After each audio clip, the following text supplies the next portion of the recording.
نستعينه ونستغفره ونؤمن به ونتوكل عليه ونعوذ بالله من شرور أنفسنا ومن سيئات أعمالنا من يهده الله فلا مضل له ومن يضلله فلا هادي له وأشهد أن لا إله إلا الله وحده لا شريك له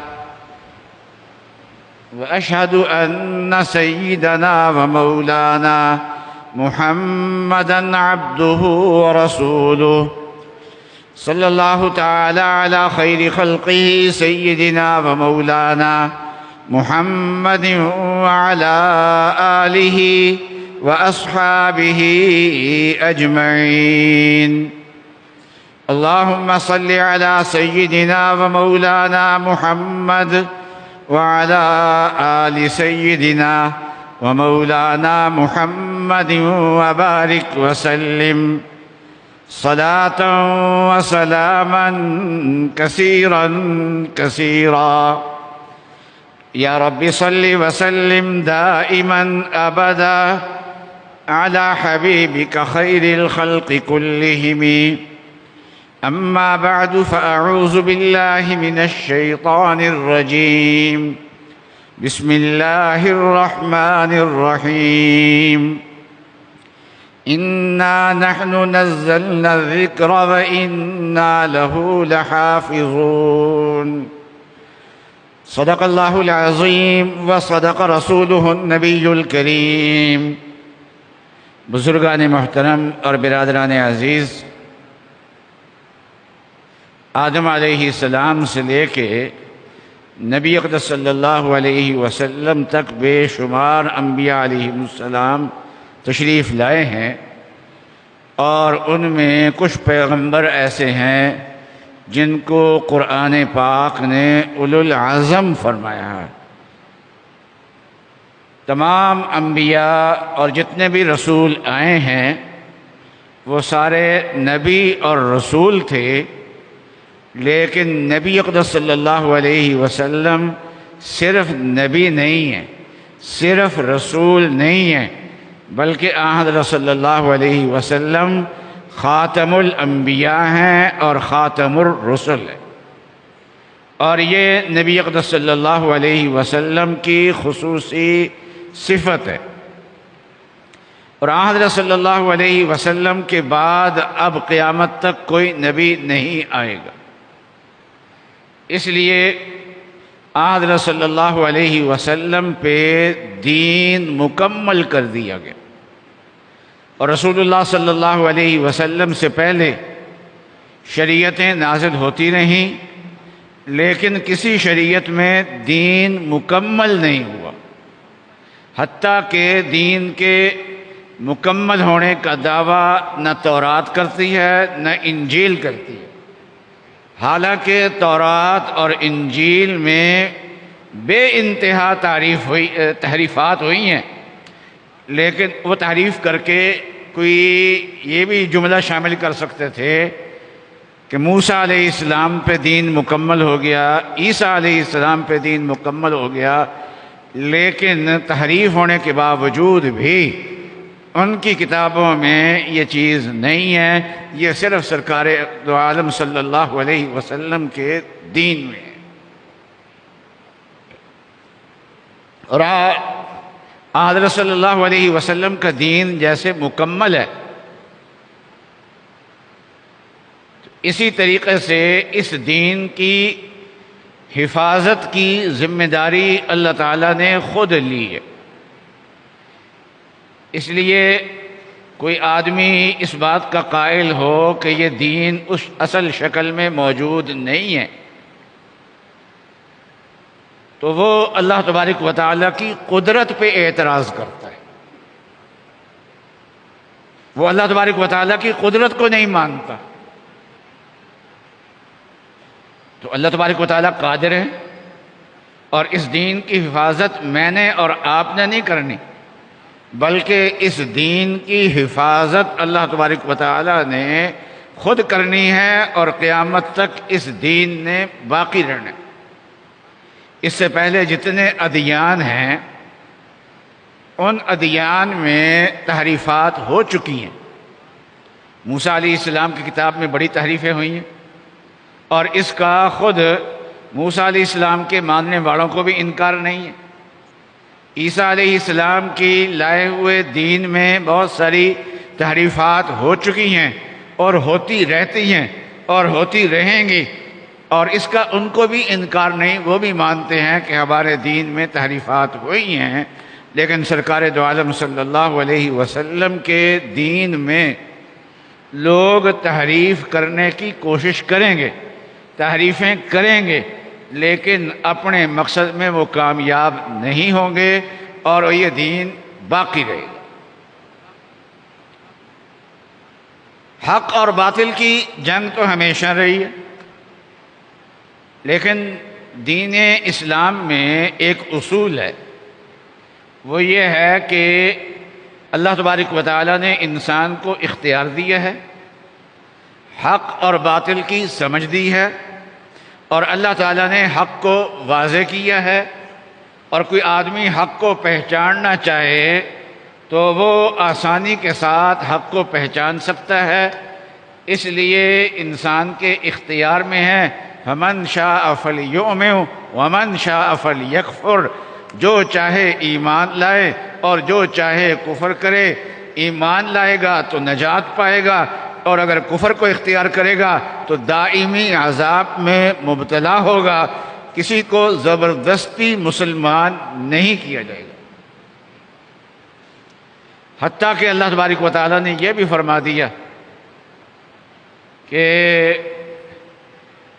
اِنَّكَ لَا تَهْدِي مَنْ أَحْبَبْتَ، نبی اقدس صلی اللہ علیہ وسلم نے فرما دیا کہ جہاں تک ہدایت کا تعلق ہے تو جس کی ہدایت آپ چاہیں تو آپ قادر نہیں ہیں کہ اس کو ہدایت دیں، ہدایت جو ہے وہ اللہ کے ہاتھ میں ہے۔ تو کفر اور اسلام کی جنگ ہے۔ لا اکراہ فی الدین، دین میں کوئی اکراہ نہیں ہے۔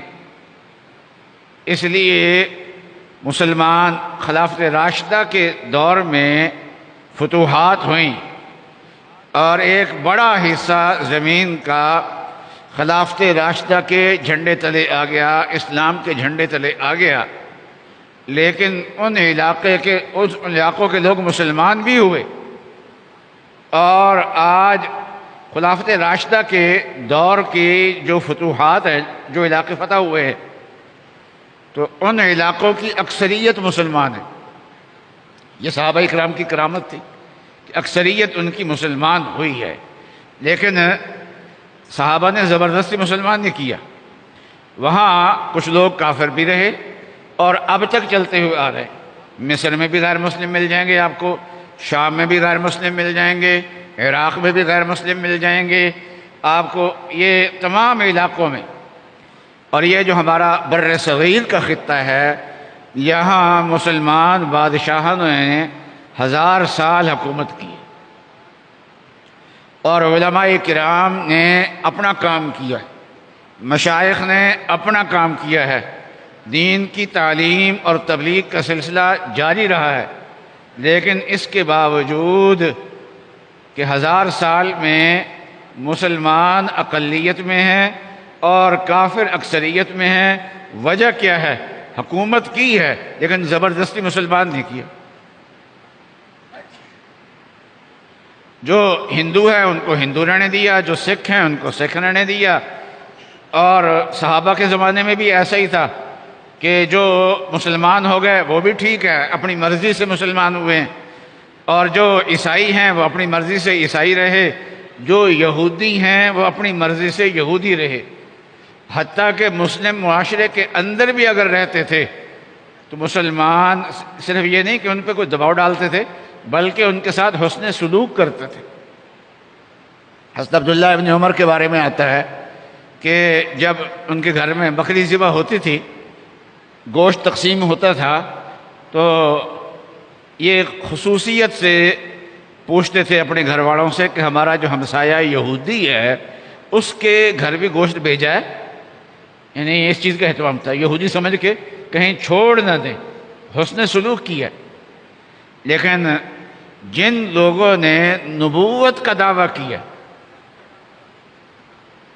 ان لوگوں کو عالم اسلام میں کبھی نہیں چھوڑا گیا۔ رسول اللہ صلی اللہ علیہ وسلم کی آخری عمر میں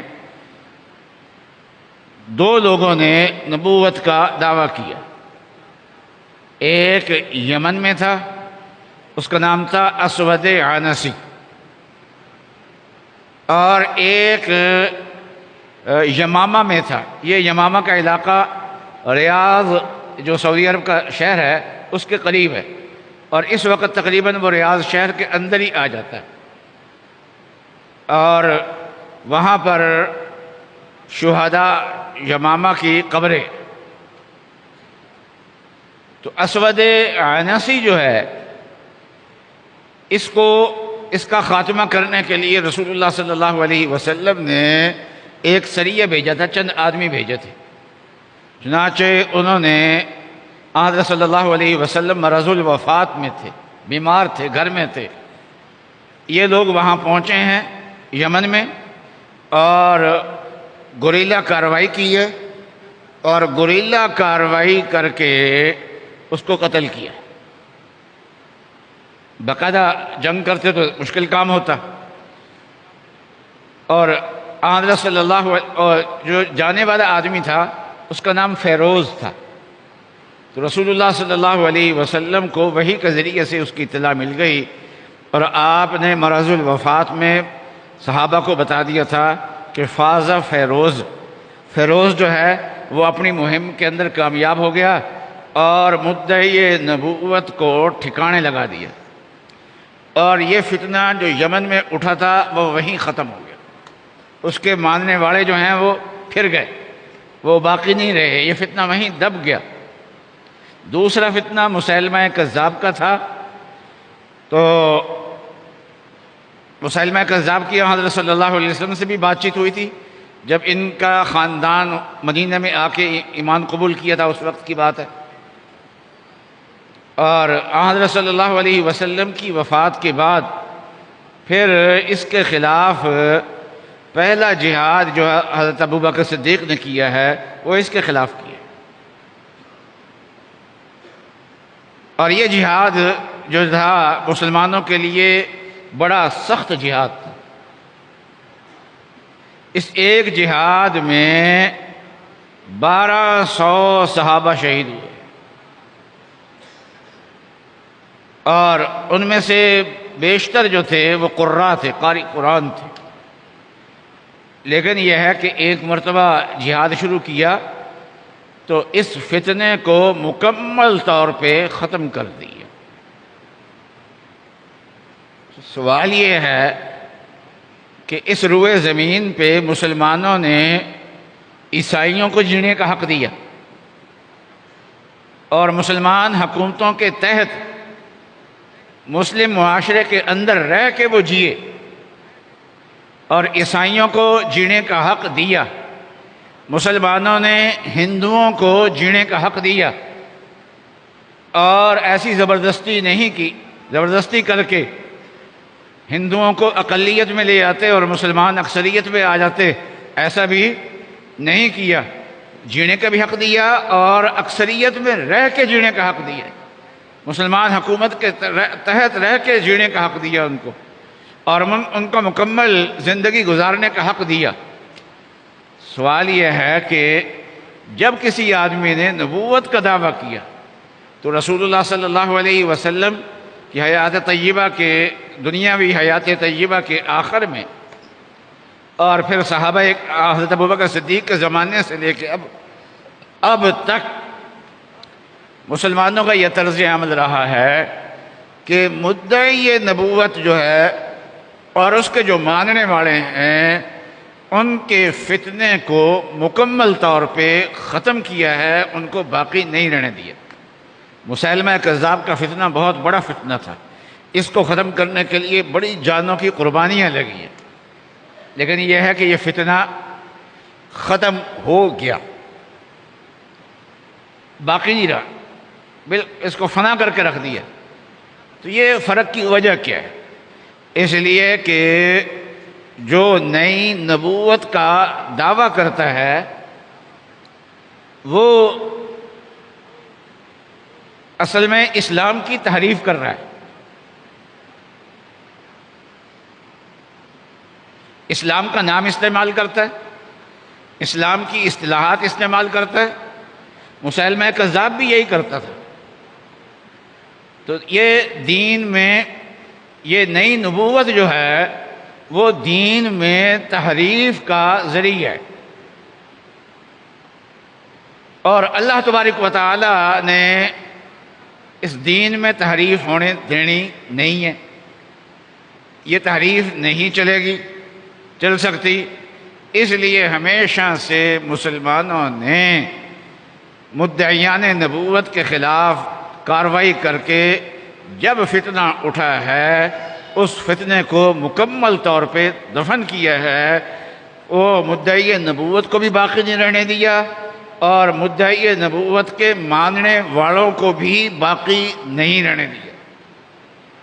ہمارے یہاں ہندوستان میں انگریز کے دور میں مرزا غلام قادیانی نے نبوت کا دعویٰ کیا، اور حضرت صلی اللہ علیہ وسلم نے فرمایا تھا کہ میری امت میں 30 آئیں گے، جھوٹے بھی ہوں گے، دجال بھی ہوں گے۔ تو مدعی نبوت جھوٹا بھی ہوتا ہے اور اس کے ساتھ ساتھ دجال بھی ہوتا ہے۔ دجال کا معنی یہ ہوتا ہے کہ دھوکے باز۔ بوتل میں یہاں کا پانی بھر کے رکھا، ٹوٹی سے لے کے بھر لیا اور اوپر لیبل لگا دیا زمزم کا، اس کو کہتے ہیں دجل۔ اور جو آدمی یہ کام کثرت سے کرے تو مبالغے کا صیغہ ہے دجال، اس کو دجال کہتے ہیں۔ تو باقی کافر ہیں، اور جو مدعی نبوت ہوتا ہے وہ صرف کافر نہیں ہوتا، وہ نبوت کے دعوے میں جھوٹا بھی ہوتا ہے، کذاب بھی، کافر بھی ہوتا ہے، کذاب بھی ہوتا ہے، دجال بھی ہوتا ہے۔ ایک دن ایک قادیانی میرے پاس یہاں آ گیا، آگے اس کا بیٹا مسلمان تھا، وہ قادیانی تھا، باپ قادیانی اور بیٹا مسلمان۔ بیٹا لے کے آ گیا اس کو یہاں پر، تو گفتگو کر رہا تھا مجھ سے، تو کہنے لگا کہ یہ ہندو، سکھ، عیسائی یہ قرآن پڑھتے؟ میں نے کہا نہیں پڑھتے۔ کہ یہ کلمہ پڑھتے؟ میں نے کہا نہیں پڑھتے۔ کہنے لگا کہ وہ نمازیں پڑھتے؟ میں نے کہا نہیں پڑھتے۔ تو کہنے لگا کہ ہم تو یہ سارے کام کرتے ہیں، تو ہمیں کیوں آپ کافر کہتے ہیں؟ ہم نے کہا کہ وہ لوگ صرف کافر ہیں اور آپ کافر ہونے کے ساتھ ساتھ دجال بھی ہیں، دھوکے باز بھی ہیں۔ تو کفر پہ اسلام کا لیبل لگانے والے۔ تو چونکہ وہاں اس وقت مسلمانوں کی حکومت نہیں تھی،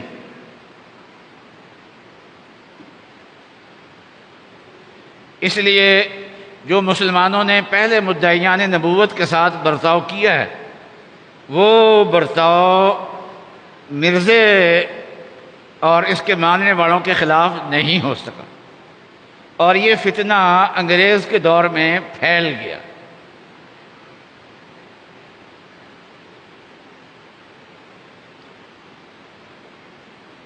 اور اب صورتحال یہ ہے کہ اب جو پہلے تسلسل سے امت میں معمول چلتا ہوا آ رہا ہے مدعیان نبوت کے بارے میں کہ اس فتنے کو مکمل ختم کیا جائے، مدعی نبوت کو بھی ختم کیا جائے، اس کے ماننے والوں کو بھی ختم کیا جائے، یہ اب عمل کرنا اس پہ مشکل ہے۔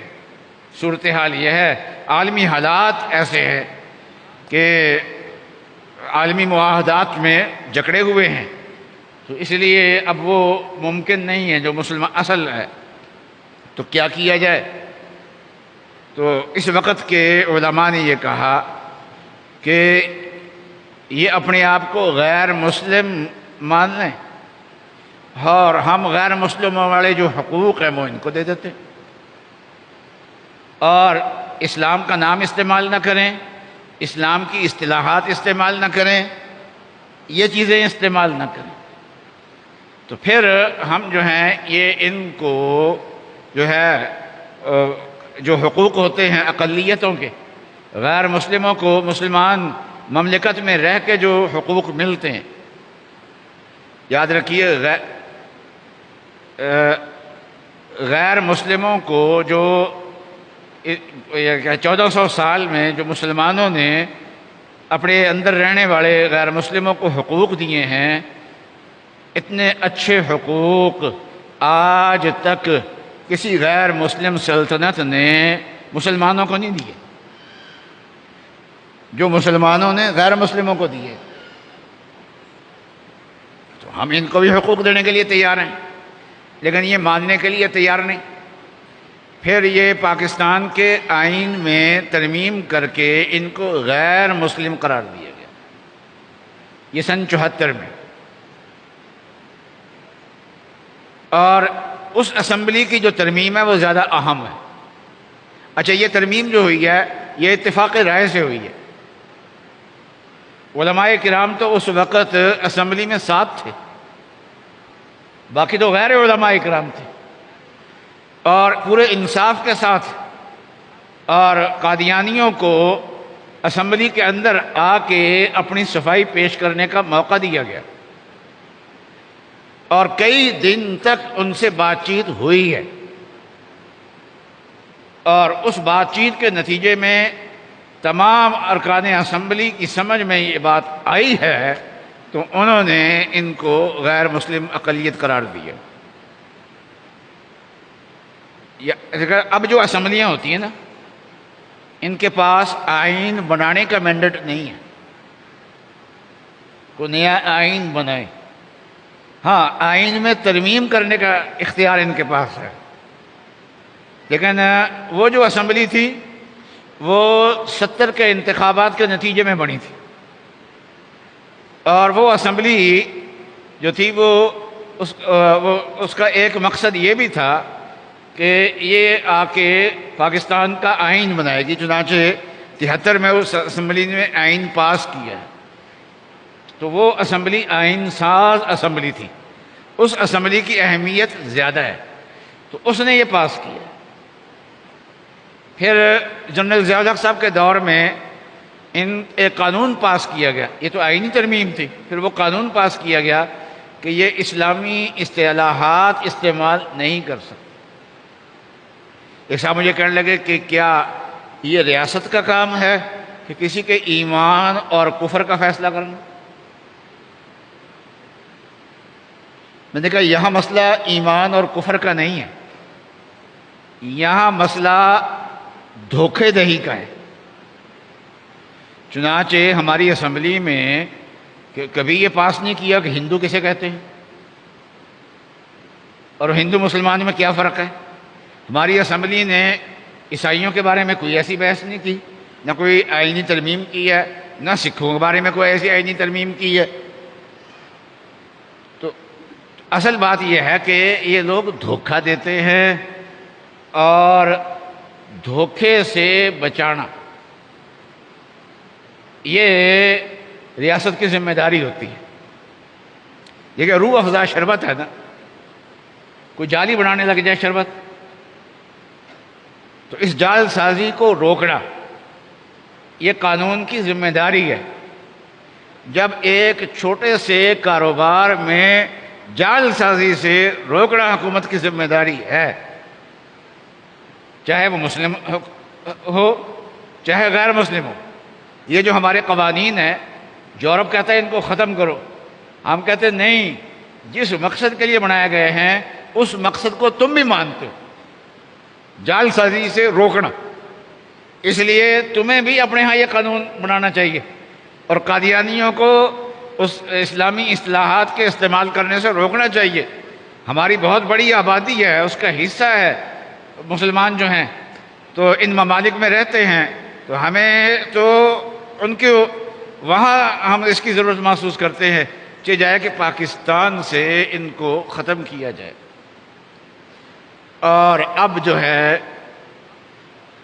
یہ جب یہ مایوسی ہے دنیا کو کہ نہ یہ آئینی ترمیم ختم ہو سکتی ہے اور نہ ہی امتناع قادیانیت قانون ختم ہو سکتا ہے، تو اب ان کی ہمدردی میں کوئی چور دروازے نکالنے کی کوشش کرتے ہیں. وہ اب موقع نہیں ہے، وقت نہیں ہے، ورنہ دو چار میں ذرا چور دروازے بھی آپ کو میں بتاتا کہ کون لوگ ہیں جو چور دروازے نکالنا چاہتے ہیں. اللہ تبارک و تعالی ہمیں ان فتنوں کو سمجھنے کی توفیق عطا فرمائے اور ان فتنوں سے محفوظ فرمائے اللہ تبارک و تعالی. وآخر دعوانا ان الحمدللہ.